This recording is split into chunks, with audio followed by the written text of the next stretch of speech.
আসসালামু আলাইকুম রহমতুল্লাহি ওয়া বারাকাতুহু। শ্রদ্ধেয় ভাই সহ ও মা বোনেরা, বিসমিল্লাহির রহমানির রহিম, আলহামদুলিল্লাহি রাব্বিল আলামিন। সমস্ত প্রশংসা আল্লাহ পাক সুবহানাহু ওয়া তাআলার জন্য।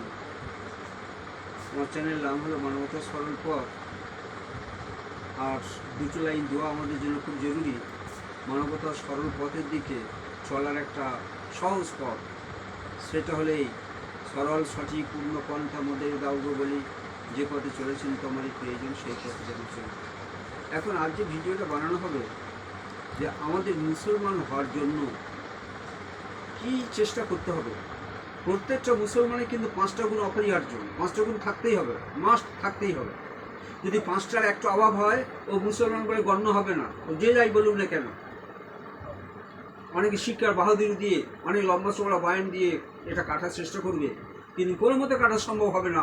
এই 5টার মধ্যে একটা যদি লেজ থাকে, সে মুসলমান হতেই পারবে না। মুসলমানের ছেলে হয়ে থাকতে হবে।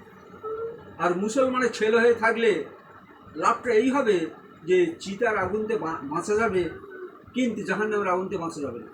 যারা আমরা মুসলমান ঘরে এসেছি, মুসলমানের ছেলে হিসাবে আমরা পরিগণিত